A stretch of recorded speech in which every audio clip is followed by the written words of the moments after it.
독창적인 아이디어와 저돌적인 자세로 20대 초반 과학자의 꿈을 이룬 라이언 박사.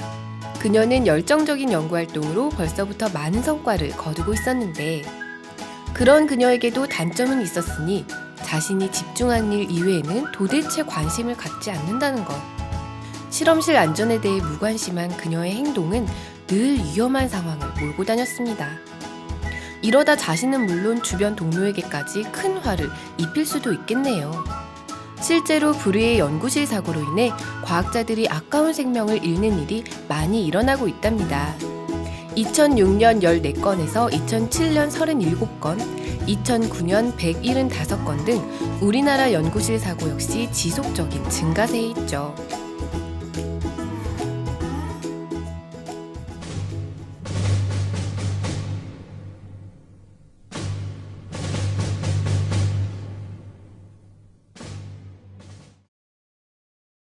미션 1.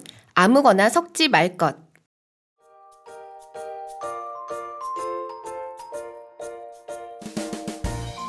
오늘도 변함없이 연구 삼매경에 빠진 우리의 라이언 박사님.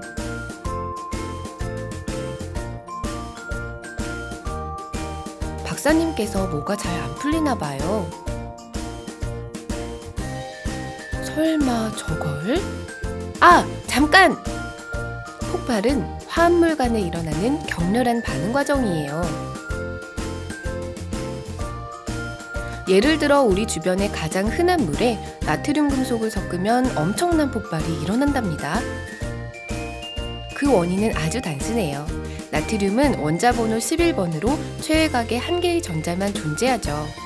이 전자는 매우 불안전해서 다른 물질과 원자를 공유해서 안정화하려는 성질을 갖게 됩니다.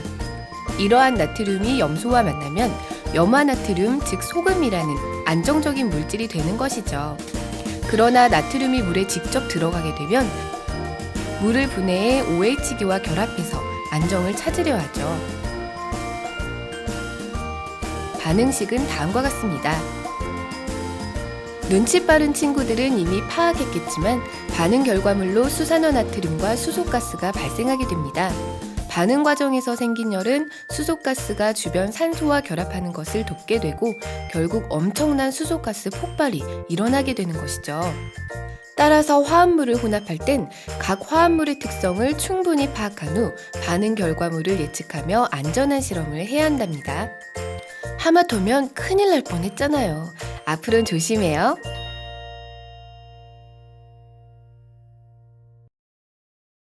미션 2. 폐액은 반드시 분리해서 버릴 것. 박사님, 오늘도 열심히네요. 똑똑.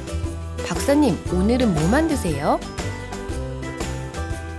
이런, 안 들리나 봐요.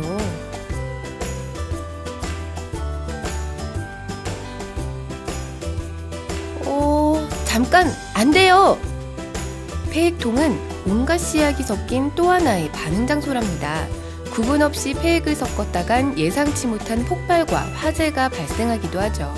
때로는 반응 결과로 인체에 치명적인 독가스와 발암물질이 나오기도 해요.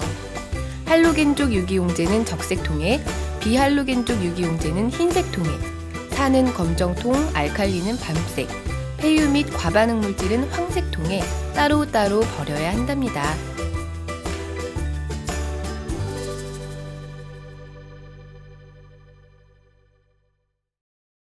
미션 3.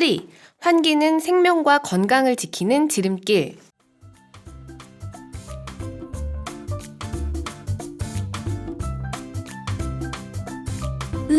추워.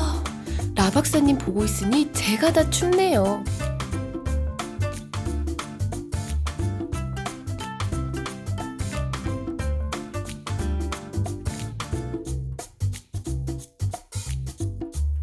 잠깐! 안 돼요!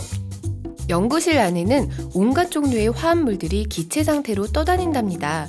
노후화된 가스 배관, 뚜껑이 열려있는 시약병 등에서 나온 가스들은 폭발과 화재를 유발하기도 하고 때로 연구원들을 중독시키기도 하죠. 자동으로 공기를 순환시켜주는 공조기가 실험실에 없다면 창문을 열어 자주 환기를 시켜주어야 해요. 연구실 내에서 잠을 자거나 식사 또는 음료수를 마시는 것 또한 좋지 않은 습관이죠. 난방을 위해 켜놓은 전열기가 화재의 원인이 되기도 하고, 공기 중의 유해물질이 음식물에 녹아들어가 연구자의 건강을 해칠 수도 있거든요. 잘 아셨죠, 라이언 박사님?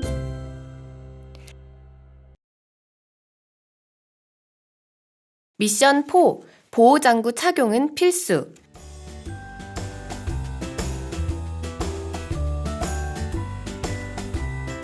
아, 바쁘다, 바빠. 왜 이렇게 불안해지지?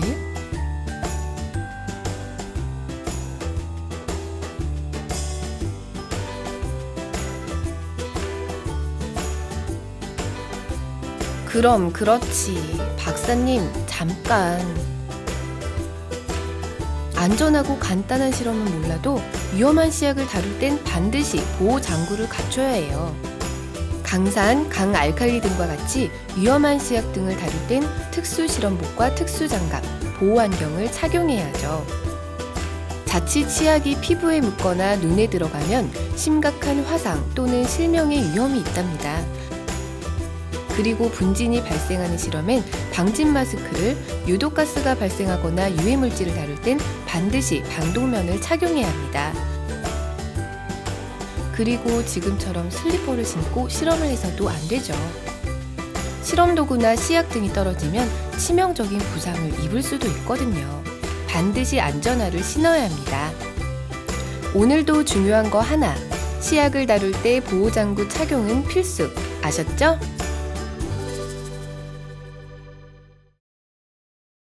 미션 5. 농도를 확인하라.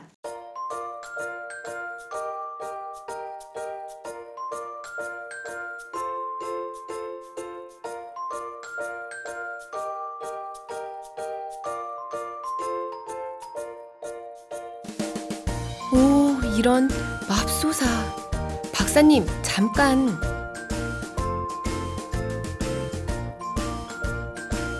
과산화수소수가 소독약으로 쓰이는 건 맞아요. 그렇지만 30%로 희석한 용액을 쓰죠. 지금 들고 있는 99% 농도의 시약은 피부에 닿을 경우 피부 세포들이 죽게 됩니다. 산과 마찬가지로 피부에 큰 해를 입히죠. 과산화수소수뿐만 아니라 알코올, 초산 등 실험실에 있는 시약들은 대부분 농도가 높으니 쉽게 생각하고 함부로 다루면 안 된답니다.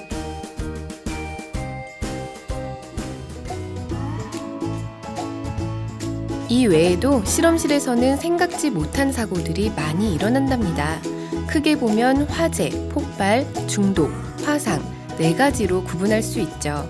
앞서 배운 것들을 잘 지키면 큰 폭발 사고는 예방할 수 있지만 전열 실험기구와 인화성 시약이 많은 연구실은 늘 화재의 위험이 있답니다. 소화기 사용 방법 정도는 반드시 익혀두는 것이 좋겠죠. 그리고 실험실에서 장난을 치거나 무리한 행동을 해서는 안 돼요. 실험이 끝난 후엔 즉시 폐액을 분리해서 버리고 기구들을 씻고 정리해 두어야 합니다. 혹시나 모를 사고로 인해 상해를 입었을 경우 즉시 주변의 도움을 받을 수 있도록 실험을 할 땐 반드시 2명 이상이 함께 진행해야 합니다. 라이언 박사님은 우리나라의 과학 발전을 위해 없어선 안 될 분이에요. 그런 분이 작은 부주의로 인해 더 이상 연구 활동을 할 수 없다면 개인은 물론 국가적으로도 큰 손실이랍니다. 실험실 안전을 꼭 지키셔서 훌륭한 연구 성과를 더 많이 거두시길 바래요.